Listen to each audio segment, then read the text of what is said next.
राम जी राम राम। अजी राम राम जी भैया जी। अजी मैं कह रही हूँ को घाघरो पटाऊ लेना या होते बड़ो चम चम चम चम कर रही है। अजी भैया जी यो तो पुष्कर मेला सुनाई हो। अच्छा अजी हाँ।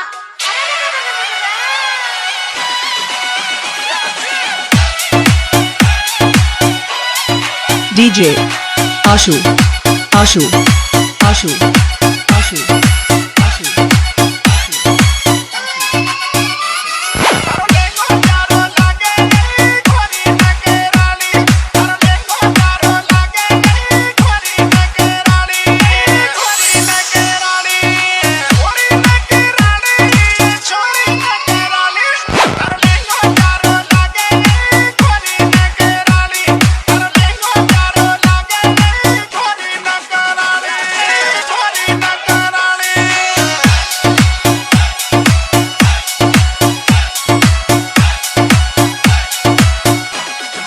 DJ Ashu Ashu Ashu Ashu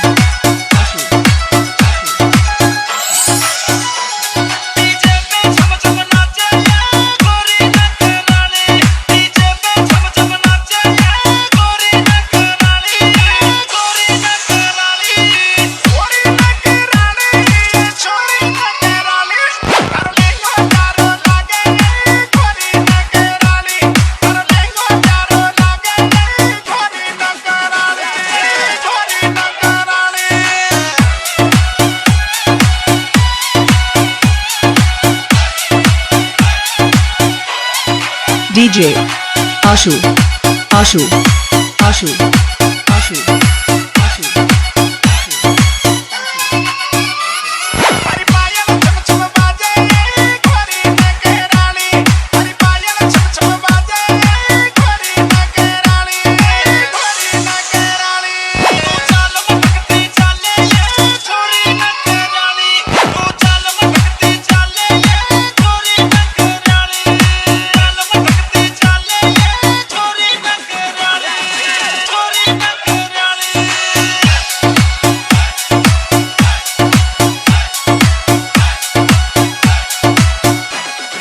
DJ Ashu Ashu Ashu Ashu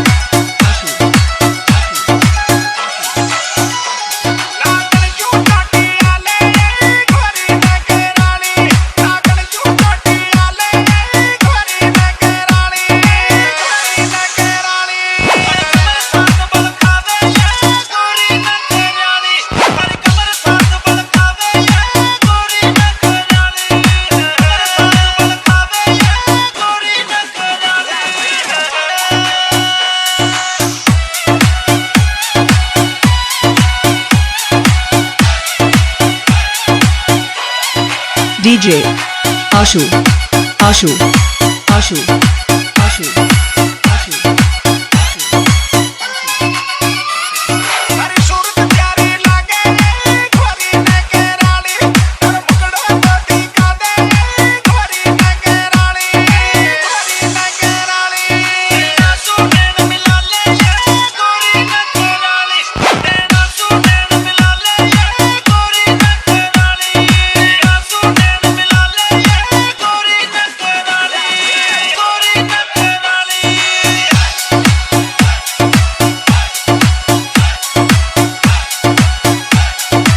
DJ Ashu Raj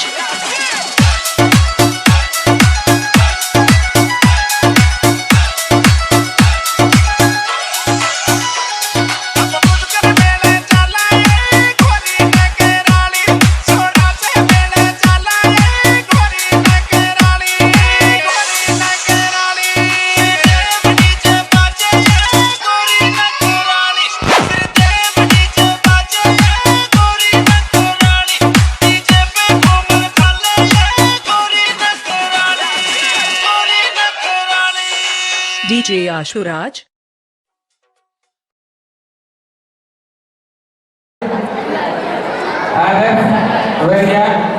विद्यालय कैंपस डायरेक्टर किशनभाई साहेब प्रजापति साहेब ने विनंती करूं कि स्टेज पर आवे।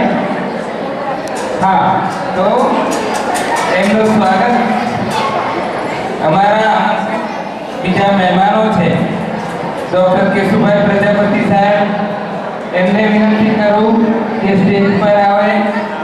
10 જિલ્લા વરિયા પ્રજાપતિના પ્રમુખ શ્રી ડોક્ટર કેશુભાઈ પ્રજાપતિ સાહેબને વિનંતી કરું કે સ્ટેજ પર આવો સાહેબ, સ્ટેજ પર આવો. અમારા મહેમાન સર આંખો પર તો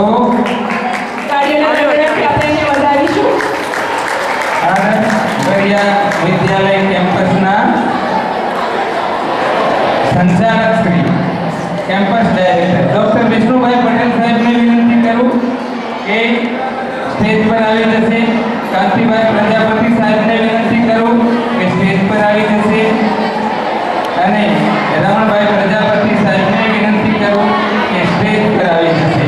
આપ સર્વનું સ્વાગત અમારા આદર્શ વરિયા વિદ્યાલયના કેમ્પસ ડાયરેક્ટર શ્રી કેશુભાઈ પ્રજાપતિ સાહેબ કરશે. તાળીઓના ગણગારથી આપણે ફરીથી વધાવીને ડોક્ટર વિષ્ણુભાઈ પટેલ પાપડી સામાજિક કાર્યકર, કાંતિભાઈ પ્રજાપતિ એડવોકેટ, ઉપપ્રમુખ, સન્માન સમારોહ. રમણભાઈ પ્રજાપતિ સાહેબ, અમે ખૂબ ખૂબ ધન્યતા અનુભવીએ છીએ. આપ સૌનો કિંમતી સમય અમારા માટે ફાળવો એ બદલ આપ સૌનો ખૂબ ખૂબ આભાર.